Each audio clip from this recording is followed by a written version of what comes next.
Good morning, I'm Gretchen Ho. It's a good day Friday, the 11th day of April, bringing you Morning Matters today because your mornings matter. Let's get to the stories that matter today.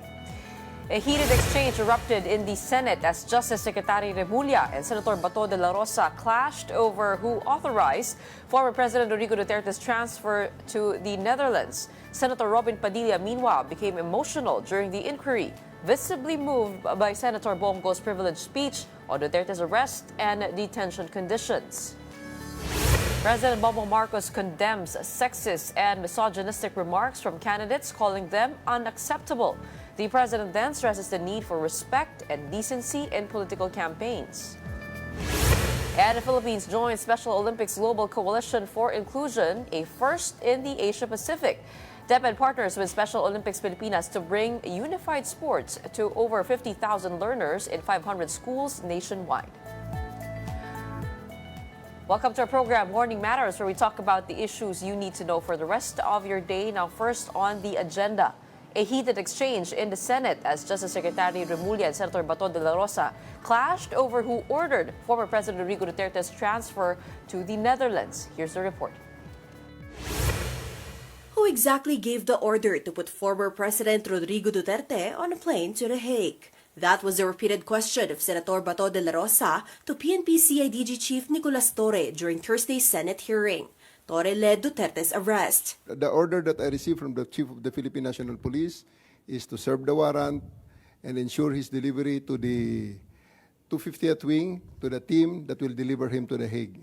But Senator Bato found it unconvincing. I have a team you of are the PG one there. there. Wala si SOJ doon. Ikaw ang nagkarga sa kanya sa aeroplano. Kaya tinatanong kita, who gave you the order? Sir, I take my orders from the Chief of the Philippine National Police. But when PNP Chief Marbil was asked, he invoked executive privilege. So, General Marbil, are you lying? Sir, I'm not lying, but I just want to have the executive privilege po regarding this matter. The Ay, nandito na tayo eh. Executive privilege ka dyan. That's when Justice Secretary Boying Remulla objected. That's why we didn't want to attend the last hearing, because this is what we were expecting, ma'am. We didn't want to be bullied into a position. No, we're not bullying you, sir. Nobody's We're not I bullying think you, that sir. Remulla argued that lawmakers are attempting to coerce people into admitting something they are unwilling to acknowledge. There were also questions on why the former president was immediately turned over to The Hague instead of pursuing extradition. The Interpol diffusion notice allegedly called for Duterte's arrest and for an extradition process to be carried out.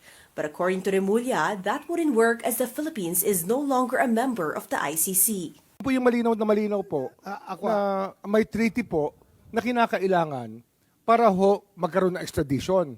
Eh wala pong treaty eh. Kasi nga nag-withdraw na tayo sa ICC. Former Supreme Court Associate Justice Adolfo Azcuna, on the other hand, said the ICC's arrest warrant was legal, but the surrender to the ICC was not properly executed. Sa palagay ko po ay it's either we have the Rome Statute or not. If we don't have a treaty, then we cannot surrender the suspect to the ICC under this section, because this section requires that the surrender be pursuant to a treaty. Pursuant means in accordance with. And so if there is no treaty, in my view, we cannot make a surrender. Meantime, Special Envoy and Transnational Crime Ambassador Marcos Lacanilao was cited in contempt during the hearing for allegedly lying regarding Duterte's arrest. However, he was released after Senate President Chis Escudero refused to sign the contempt order. Senator Robin Padilla became emotional during a Senate inquiry into the arrest of former President Rodrigo Duterte. He was visibly moved as Senator Bongo delivered a privileged speech regarding the arrest and condition of Duterte at his detention facility in The Hague. Shortly after, Padilla stood up and left the hearing. Sana makabalik na dito si Tatay Digong. Kung ano man ang kanyang pananagutan, alam ko po, buong tapang niya itong harapin dito sa ating sariling bayan. We have our own judicial system. After all, it is for the Filipinos to judge if he has done his job effectively as president of this country. Pilipino po ang dapat humusga kay Tatay Digong. Kung nakakalakad ba ang ating mga anak sa gabi na hindi nasasaktan, hindi nababastos, at hindi nakikidnap.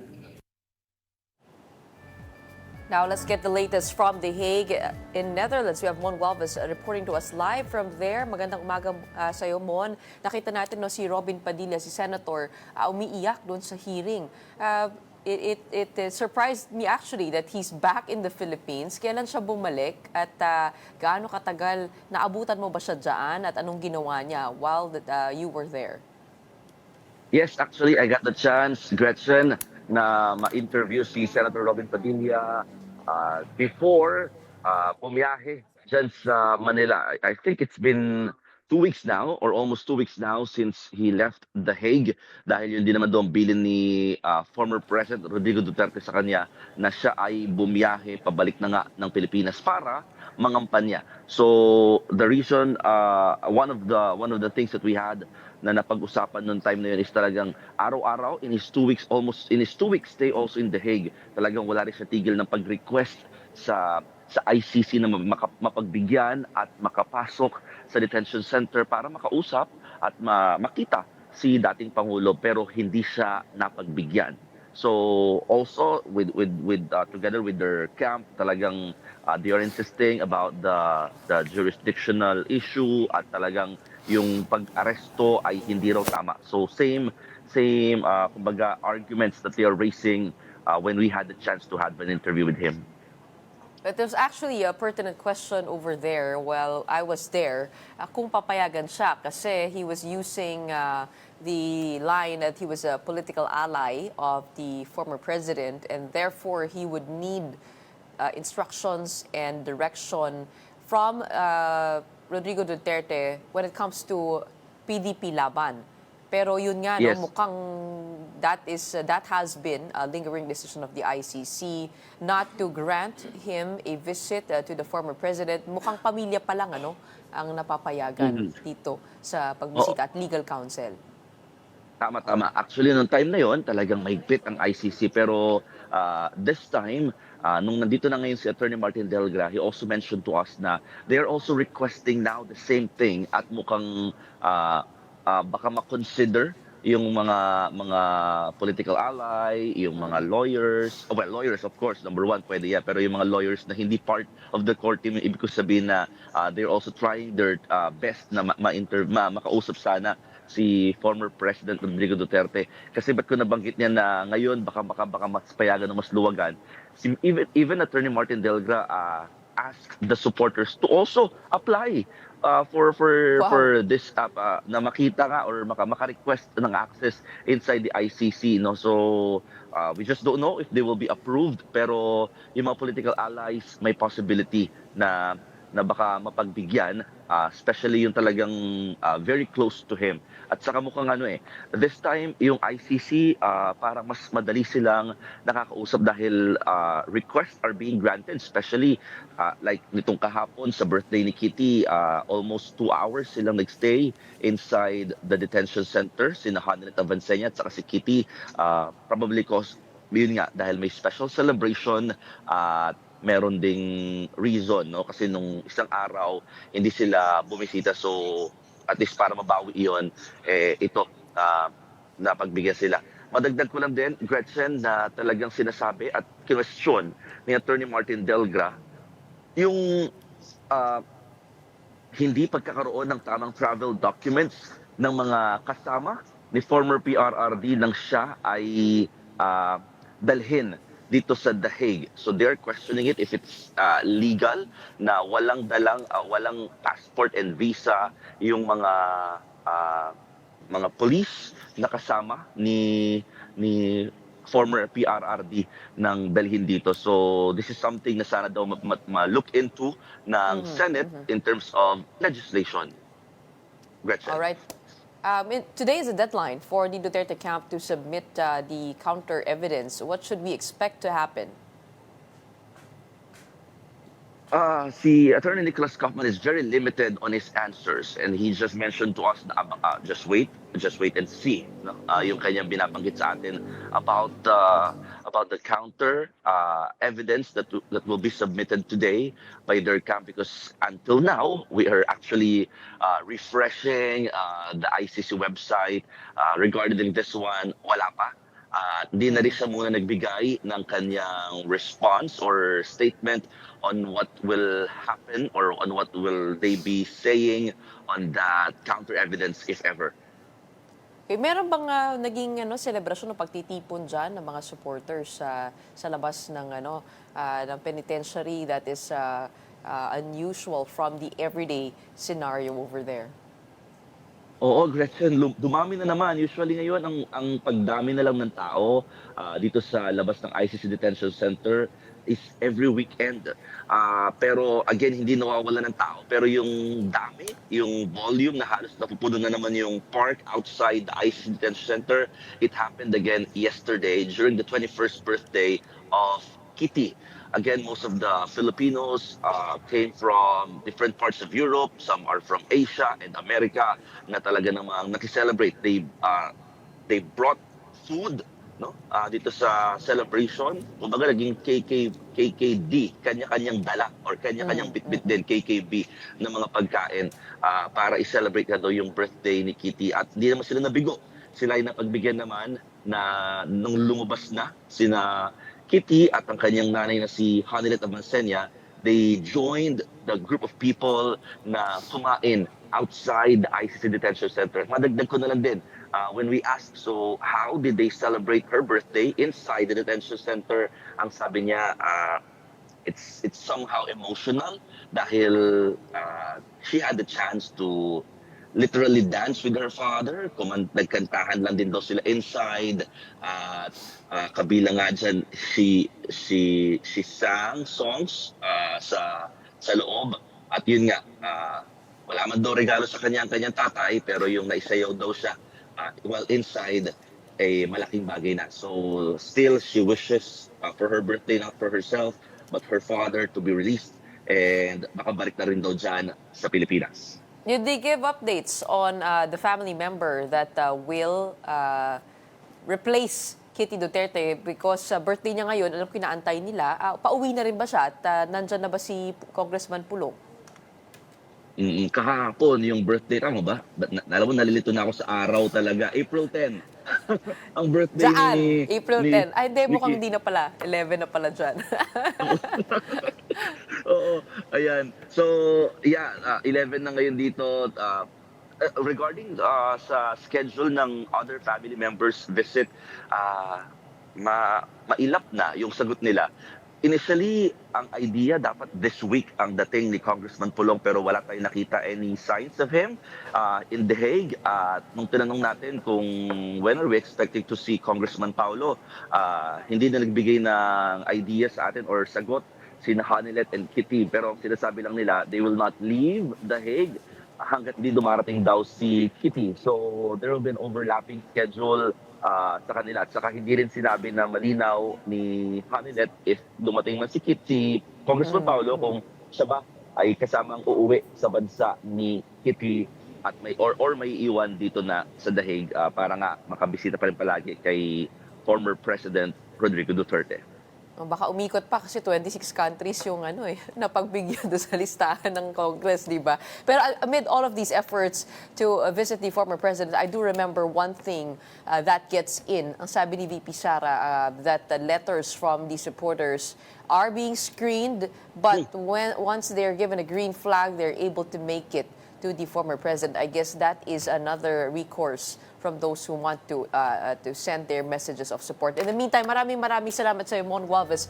Again, abangan po natin, April 11 is the deadline for the submission of the defense for their counter evidence into the ICC investigation into the former president's war on drugs. Maraming salamat po sa iyo for joining us live again from The Hague in Netherlands.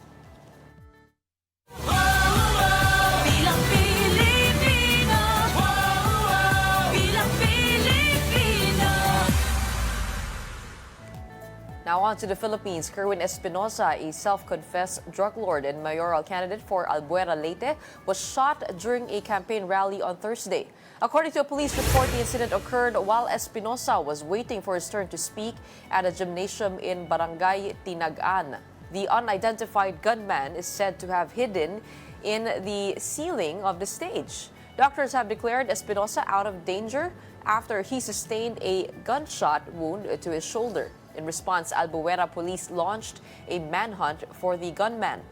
Meanwhile, in a Facebook Live, Espinosa assured he would continue his candidacy and not be intimidated by the incident. Padayon gihapon kita sa ato ang tumong ug tinguha. Ayaw dili kita magpadala sa kahadlok. Nahitabo kini kanako kay tungod dili sila gusto nga ako'y mulingkod isip mayor sa Albuera. Kay maapiktahan man gid ilang mga negosyo. No? So nagpasalamat ko kaninyong tanan nga giampo ko ninyo. Maunay giingon nga dili gyud itugot ang dautan nga mahitabo kang Dodong Kerwin. President Bongbong Marcos condemns sexist and misogynistic remarks made by some candidates, calling them unacceptable. Palace Press Officer Undersecretary Claire Castro said the president issued a statement after being informed about the issue. Castro reminded the public not to idolize or cheer for leaders who make disrespectful comments, especially against women. The Commission on Elections has also declared all campaign platforms as safe spaces, discouraging foul language and discriminatory content. Hindi na po dapat ito pinapalakpakan. Kung nagawa ito dati at pinapalakpakan, hindi na po sa panganahon ng administrasyon ni Pangulong Marcos na dapat ito mangyari. Don't go away. Morning Matters will be right back right after the short break.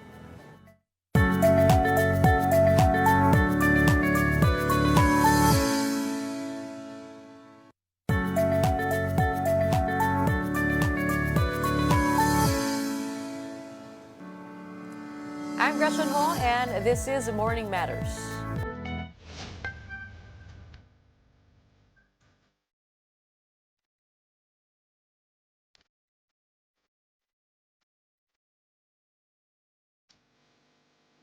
Global markets have suffered a sharp sell-off as U.S. President Donald Trump's escalating trade war with China shook investor confidence.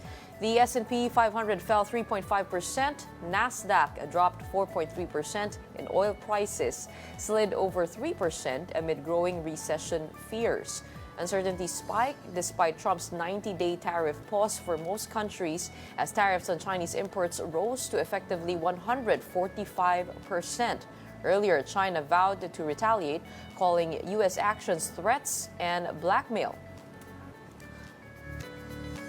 And for that, we have an expert here on the show to ask him his insights about the matter. We have UANP Economics Professor Ronilo Balbieran. Welcome to Morning Matters. Thank you so much for joining us. Good morning, Ma'am Gretchen. So we are in the middle of a 90-day pause of tariffs given by the U.S. to its surplus trading partners. 17% though in the offing for the Philippines.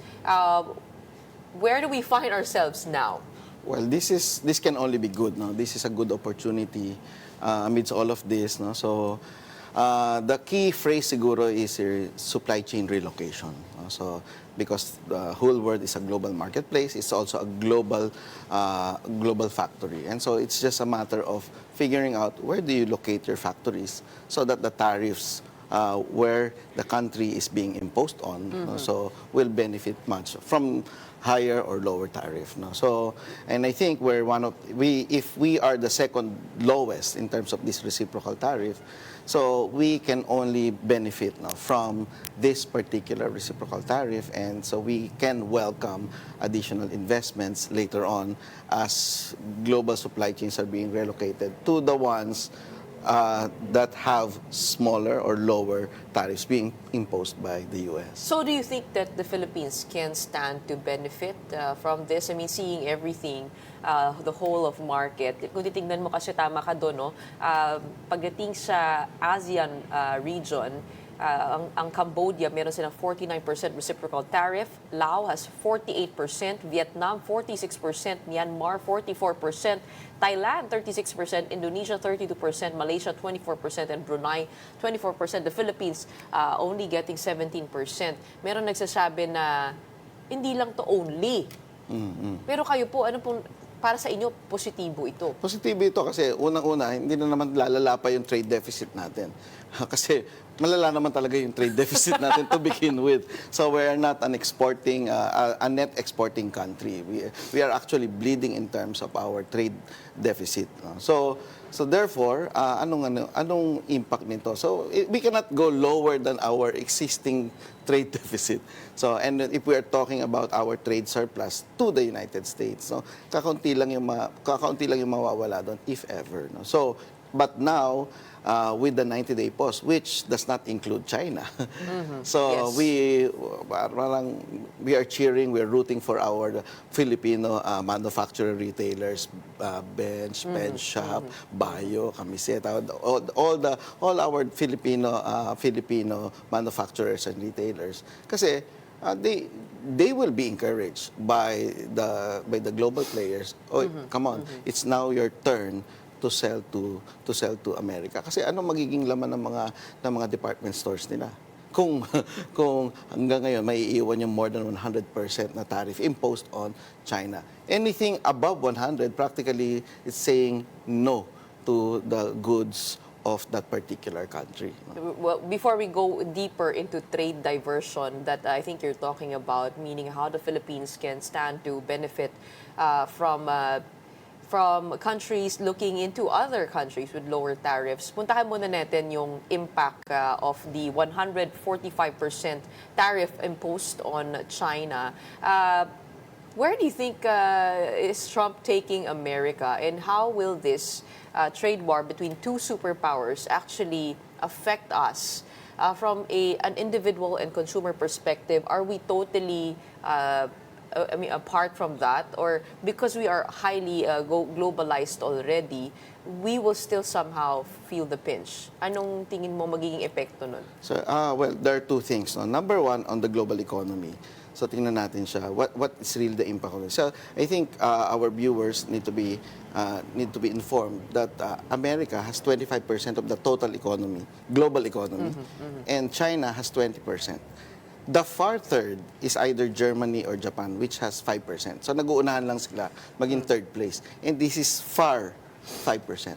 So we are really talking about the clash of the titans. No? So 25% versus 20%. And we are talking about a net buyer for all goods in the world, 10%. So si America imports 10% total of the world's import versus China of around 14 to 15% producer. So it's a battle between the buyer versus the seller, and then the 25% versus the 20%. So paano natin mararamdaman yan? Paano natin siya mararamdaman? In the immediate. So the measure there is the trade openness index. No? So for example, the trade openness index of Singapore is more than 300%. So, anong ibig sabihin nun? So, export plus imports divided by GDP. So, mas takot si Singapore. Why? Because kapag nag-away si US and China, so the whole world will go to a recession, then Singapore would not have anyone to sell to. But the Philippines has just around 60% of trade openness index. So what does that mean? If we are having difficulties exporting to the world, we will just buy from ourselves. So therefore, we are kind of shielded. If anything less than 100%, you are actually relying on your domestic markets to buy what you are actually producing.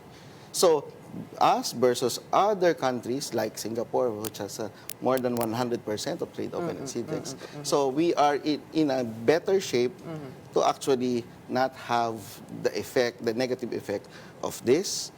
And number two, have the potential positive effect if investors will relocate their factories in the Philippines. And number 3, if America will try to buy what we produce in the Philippines rather than China, which is now being imposed more than 100% of tariff. I think we have a net exporting economy to the U.S. And Yes. 17% of our exports, of our global exports, are to the United States. I think a major part of that would be yung electronics natin, no? Yung Yes. semiconductors natin, yung parts ng mga gadgets that we manufacture here. Pagdating naman doon, I mean, how will that get affected by the 17% tariffs? Is it not much, or?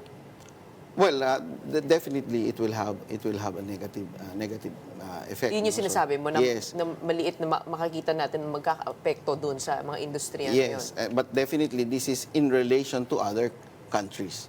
No? So, but Singapore versus Singapore and the Philippines, no? So, hindi naman masyadong nag-i-import ng ganung similar products ang US from Singapore. No? So, Singapore is just a trading hub, a logistics hub that sells China, then other Myanmar, Malaysia, Indonesia, then parang siyang trading post lang siya. So us, assembly, export to the US. No? So therefore, I think in relation to other countries which make actually compete with us in relation to our exports to the US, so parang, okay, mas mahal. Ang kalaban na lang natin ay mas mahal na presyo. No? So, but nonetheless, may choice ba si America? So, ang sinasabi ko dito, this is a negotiation ping-pong activity. So, back What and is happening now? Yes. So baka bukas, iba na ulito. Do you think that's the real motive of President Trump, to actually get to the negotiating table, reset the economy, trying to get in a position of power against all of these countries? Kasi parang may sinasabi sila ngayon, the reason for the 90-day pause is because that has always been their intention, to actually say that they are Open. They are going to impose these tariffs and then get to that negotiating point Yes. with these countries. Tingin mo ba, I mean, is it the U.S. actually realizing the gravity of their actions, or I mean, how do you read this? Talagang maverick si... Flip-flopping. Hindi naman siguro flip-flopping because I think if you wouldn't want to bet against Trump, so many bet against him in the election, in the re-election, so so therefore I think being a deal maker as he is, as his reputation, so markets are looking at it, reading at it as it is, and stock traders are also looking at it as it is. No? So therefore, kaya wild yung movement ng stock market ngayon. The traders are very happy with that. So in relation to, if there's volatility, traders, movement. yes, may movement, kikita, may yes, matatalo. yes. So it's never been higher. No, yung stakes are never been higher. So pero 1,000, 2,000, etc. Yung galaw mo na yan. So, and we've seen. So, and I think the intended impact is now being felt. No? So many countries are trying to contact the Oval Office. No? Okay, let's talk.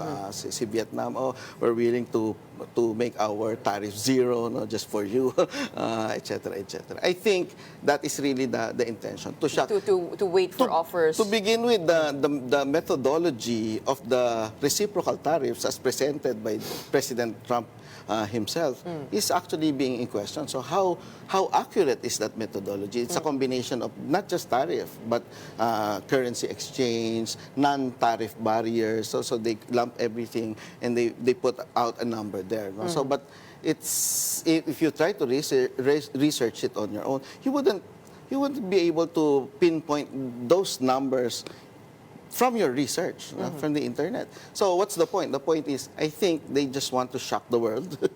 So, and get everybody to react. Shock it was. Get everybody to react, and then our lines are open. You can call us anytime. What can you offer? What can you offer? You have 90 days. Well, President Trump says that his intention is to bring back manufacturing and jobs to America.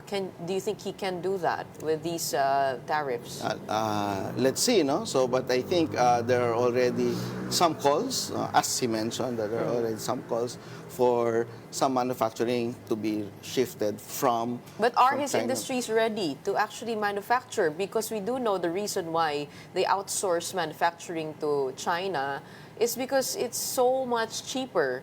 Labor costs are down. There is scale. Can America actually compete when it comes to that? Do they have first the workforce? Do they have the factories in place, cross industries, or is that just a dream? Well, definitely the expected outcome there is it will be more expensive. iPhones will be more expensive in the US, etc. But I think the second strategy, the twin strategy, being hoped by the Trump administration is the Department of Government Efficiency. So, of course, it will be more expensive to produce something in America. So, but their hope is, okay, we will reduce taxes because we will be cutting down the size of our American government. Yes.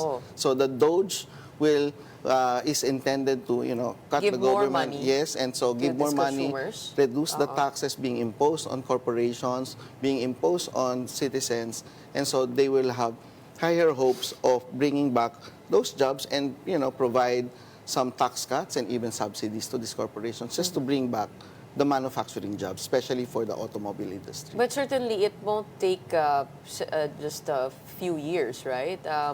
How soon can they feel the impact over there? Well, I think if they are to do this, so they have up to the end of 2025 to see if there are real offers. So they have to convince the investors. They really have to convince the investors that it's really worth to gamble your money. So investment is a long-term activity. And so what you need is only one thing, certainty. So the question in the investor's mind is, when will Trump decide permanently on these tariff rates? And so I think once everything subsides after 90 days, perhaps, then everything will be in place. And so the investors say, oh, this is for the next 4 years or for the next 3 years. And so we are willing to reshape our supply chains, our investment locations, and finally do it in America. But there's one thing is for sure.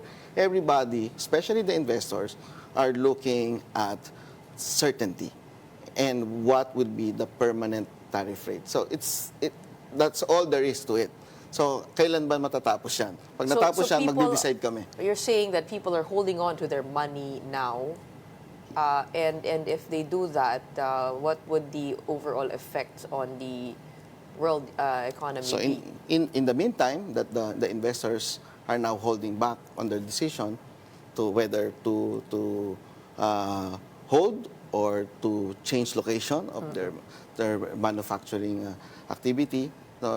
So if you're holding that investment activity, so that would slow down the entire economy. The global economy. The global economy. So that would slow down while we're waiting for the stabilization of these rates, the permanency of these rates. And so in the meantime, so those who are very dependent on trade are actually losing their minds. So what are you doing, President Trump? But for us, I think that's a minor blip on our economy because we are heavily dependent on our domestic consumers. Okay, let's move on over to the other superpower in the room, which is China. We do know that they are not known to buckle under pressure when they are being challenged. Where do you see them moving their markets when it comes to demand for their products? If it isn't in the United States, if they're getting tariffed heavily, how do you expect them to react?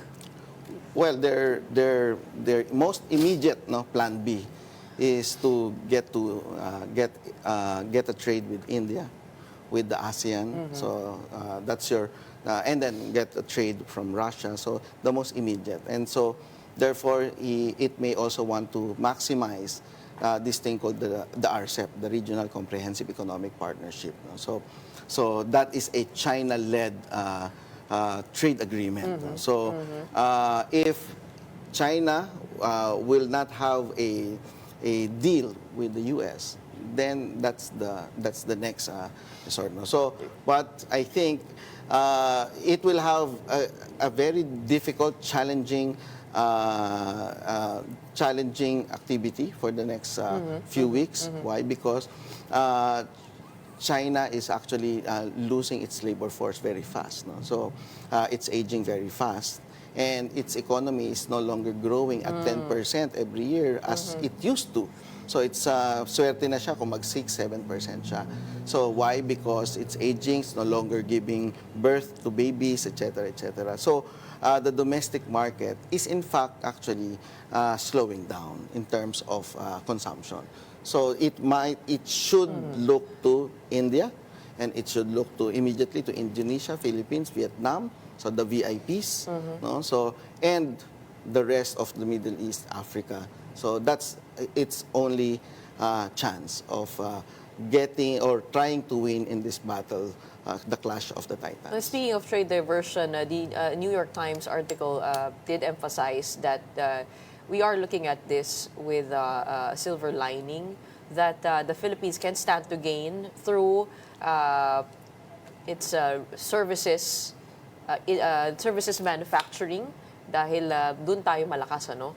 Pero handa ba tayo? Yun yung tanong. Kasi also we do take note the high electricity costs here, a lot of red tape when it comes to businesses setting up shop here. How can government possibly take advantage of this opportunity to turn it into gold for Filipinos? Well, the good news is we were able to secure certain institutional victories in preparation for this. Parang medyo napagandaan na natin to, especially for the amendment of the Public Service Act. No? So that's 100 year in the making in terms of amending that Public Service Act. No? That we are able to allow foreigners to own 100% of some key industries that we used to protect. No? Dati, maririnig mo, 40% lang kung foreigner kasi delikado yan kasi pang Pilipino lang yan. But so, ano natin yan sa airport, sa telecom, sa transportation. So, and then, number two, we are able to put in place the Create and the Create More Act.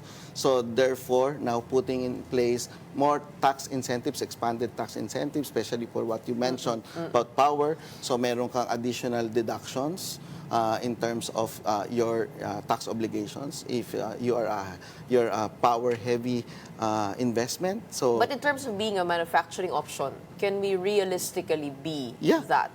Yeah. For let's say for the United States, if they can't outsource from China. So definitely these are the things that our Super Secretary Frederick Go and the Secretary of Department of Trade and Industry, Secretary Roque, can highlight to our potential investors. Look, so if you want to relocate here, exporting to the U.S., these are the things that you can take advantage of. And we have just recently signed these very crucial, game-changing laws that will enable you not just to take advantage of our 17% reciprocal tariff, but at the same time... Actually, time... nakausap nga natin ng DTI, no? At ang sabi nila, this is good for us because, for example, our coconuts can now be price competitive. If you compare it to Thailand that is at 36%, yung ating exports, no, yung products natin, papantay na. Kasi kung murang-mura yung mga produkto mula sa Vietnam, sa Thailand, yung atin,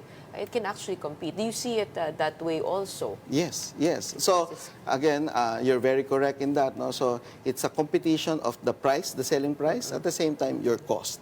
So, kasi the price minus the cost is your profit. So, if we are competitive in our price, and at the same time, we're offering our investors many more deductions in terms of their tax obligations, then, hey guys, we're actually now more competitive. You now stand to gain more profit for our price and cost structure than anybody else in this region. All right, I think those are bright spots to see. Of course, we'd like to see those in the midst of a volatile market global economy. Maraming salamat for explaining everything to us and how we take the 90-day pause for now. Maraming salamat to UANP Economics Professor Ronilo Balbiaran for joining us on Morning Matters today to shed light on the tariff and the trade war between the U.S. and China. Stay tuned. Morning Matters. We'll be right back right after this short break.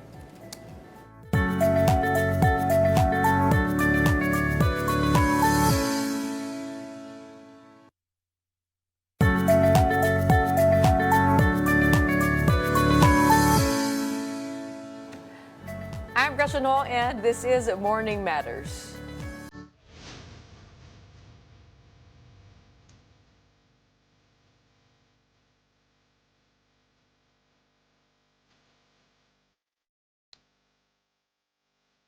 The Philippines has become the first Asia-Pacific country to join the Special Olympics Global Coalition for Inclusion. This comes after the Department of Education signed a partnership with Special Olympics Pilipinas. The partnership aims to foster inclusion and empathy by introducing unified sports to over 50,000 learners with and without intellectual disabilities across 500 schools nationwide. At least 2,000 educators will also receive specialized training to implement Special Olympics programs effectively.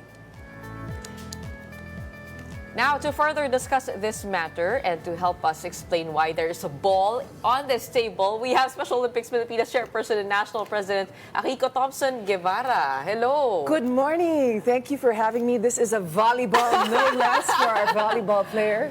Yes, so hindi siya football, hindi siya soccer. It's a volleyball. Actually, I'm for Special Olympics. Well, it's one of our items that we play with. Yeah, so I just thought it'd be appropriate to. Okay, so talk to me about unified sports. I mean, that new concept line caught my attention because I don't know what that means. What does unified sports mean? Unified sports is one of our programs at Special Olympics where we have a typical person playing sports side by side with a person with intellectual disabilities. And we found that it's a powerful way for people to, because play, it's very natural, it's fun, and you get to know one another. And then eventually, there's a quote that we have at Special Olympics, we play side by side so that we can learn side by side, and eventually, hopefully, we can live side by side because it just breaks down the barriers. And so that's a powerful way to achieve, acceptance and friendship. What sports are included in those? There's so many unified. We have football, there's basketball, there's bocce, bowling type sport. We have several unified sports. They're team sports, typically. But in this partnership with the DepEd, how are you planning to implement that? We have focused on 7 sports, bocce, basketball, there's swimming, there's athletics, there's badminton, there's dance sport, and there's one more. It's slipping my mind, but basta. Those are our focal sports that we've decided to focus on now. But how do you imagine that to go? I mean, in schools, how will this be implemented? So and what will be the guardrails? Well, so thank you for asking that. So part of this coalition, as you said earlier, we will be training up 2,000 educators in inclusive practices. And so we will be inviting the individuals, the students with neurodivergent students to play sports with the typical kids. And per school, it will differ, because some schools might prefer to do this sport over another sport. And in the coalition, we've also stipulated that we will be engaging 500 public schools. And for us, that's pretty exciting because this is where it's needed the most. And if you look at the statistics, these individuals with intellectual disabilities, they're more likely not to be in school, like 42% or so. Statistics also are like 49% that they'll drop out. They're bullied as well. So this brings them in. I actually wanted to talk about that because we do see a rise in incidents of bullying across schools. Yes. I remember reading that story quite recently Yes. that the rates have increased. So Yeah. how do you plan to implement this program with those in mind? Well, we train up capacity building. We train up the educators. But you know, there's a global coalition center that does research in Abu Dhabi, and they found that actually through our programs, it actually helps those social, emotional, bullying, those kind of things. Our activities help in those areas, which. For both typical and for neurodivergent, which is what we want. I think. Kumbaga, it enhances the self-confidence of kids with The empathy disabilities? for those who are typical, because they realize there's nothing to be afraid of. You know, why we should be playing. For those with intellectual disabilities, confidence, the joy, the skill, you know, being part of. And so I think there's a lot of healing that happens, and realization and empathy when you have that setting. But on the other hand, when you have that setting, the probability also for bullying increases, right? Because of the exposure to kids with disabilities. Yes. I mean, how do you plan to deal with that? Kasi kung meron talagang mga bata na we don't know where they're coming from, but sadyang napagtitripan. Yes. Yung may kapansanan. Yes. Paano kaya yung mga ganong? So we have this thing called Unified Champion Schools, and while Unified Sports is one avenue, we have another component. It's called Inclusive Youth Leadership. So inclusive, typical, and neurodivergent together, running leadership programs in their schools. And they're not going to be left on their own. Obviously, we will be coaching, training, assisting, and supporting them with their programs. So who is with you on this? Who's helping Oh, you? wow, many. Milo is a big supporter, a champion, realizes the power of what we're doing. And I think for them, it was like, yes, that's right. Sports teaches compassion. And so they're a huge part of it. Obviously, the Department of Education is the people that are giving us the access into these sports. But our regional office in the Asia Pacific region is also supporting us as we need. So there are many partners that we have. This is, you know, something you cannot. It's gargantuan in task, and so we need all the partners and support. And this the global coalition, there's a fund. Global Philanthropy Fund, SNF, that's supporting all of this. Do you have data on what percentage of the school's populations are kids with disabilities? I'm nervous. I don't want to give you that because I might be wrong, but off the top of your head. Yes, I read that there is 4 million, not necessarily with intellectual, but with disabilities. So I mean, and I think we all know within our circle, people with autism, with different. It's within our circles. There's so many.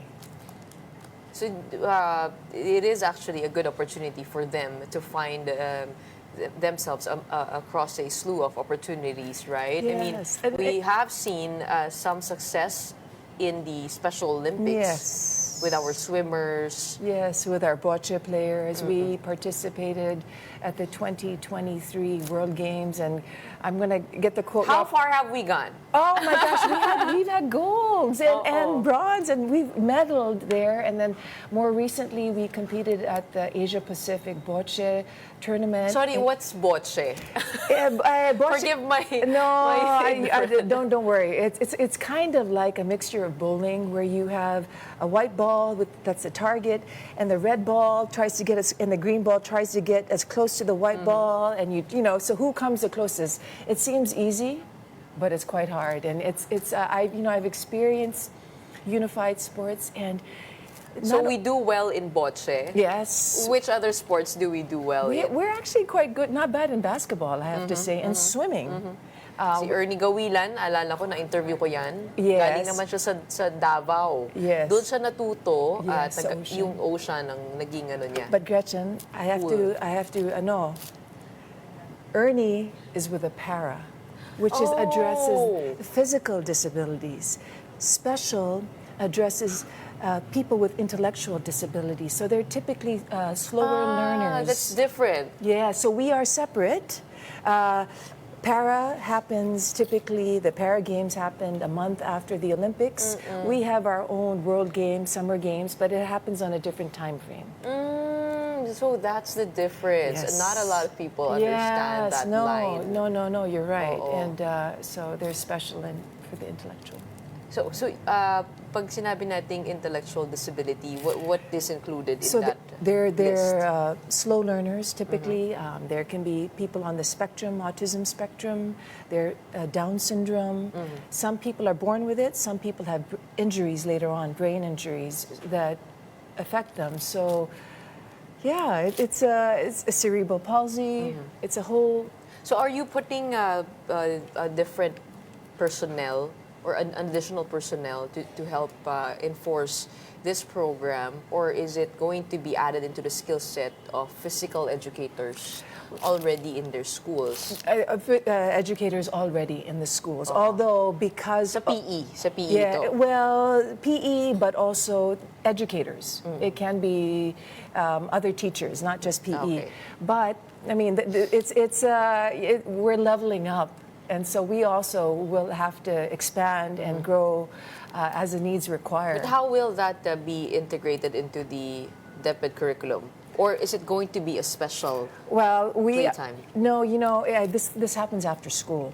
These programs will happen after school, okay. and since the MOU signing, we have a technical working group.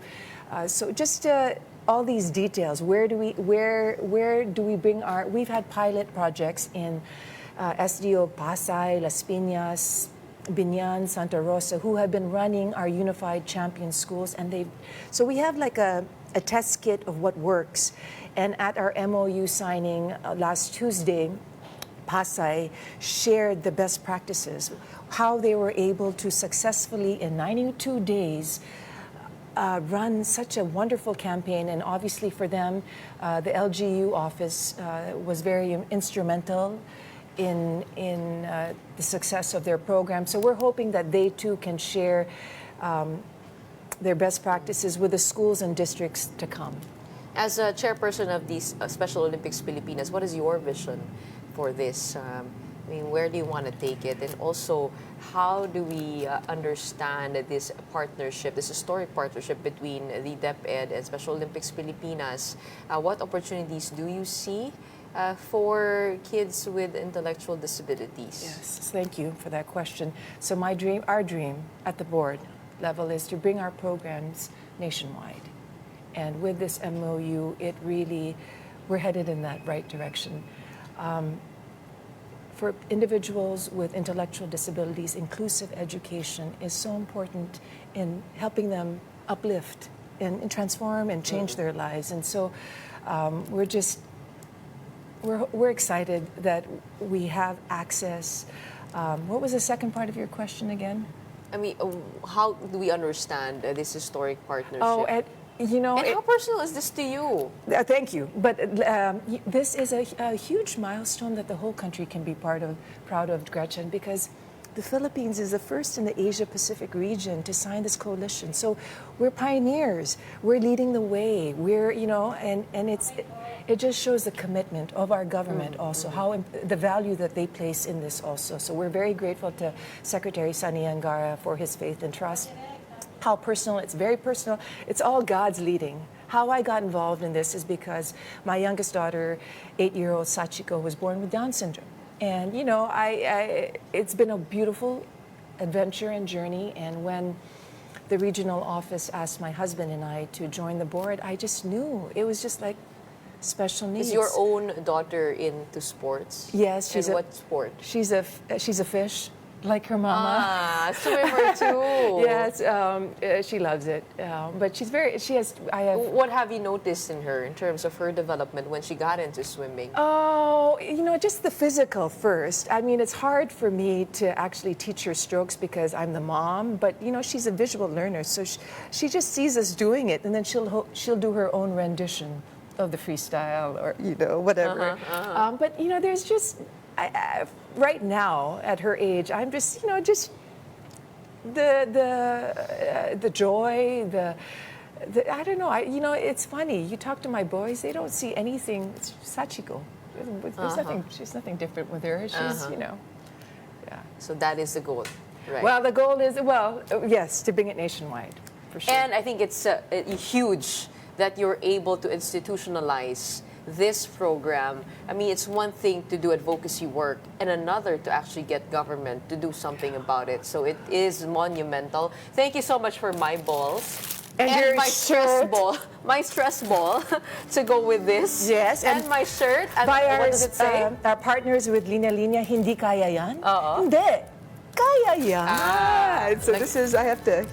The comma makes it matter, right? Yes, of course. Hindi kaya yan, hindi kaya yan. Alright, maraming salamat for joining us and making our Friday bright with your good news. We have Kiko Thomson-Guevara, chairperson and the national president of the Special Olympics Pilipinas, joining us today to make our morning matter. You're awesome. And that's it for today's episode of Morning Matters. My name is Gretchen Ho. A happy weekend to all and a good Friday. We are One News, all sides, all the time.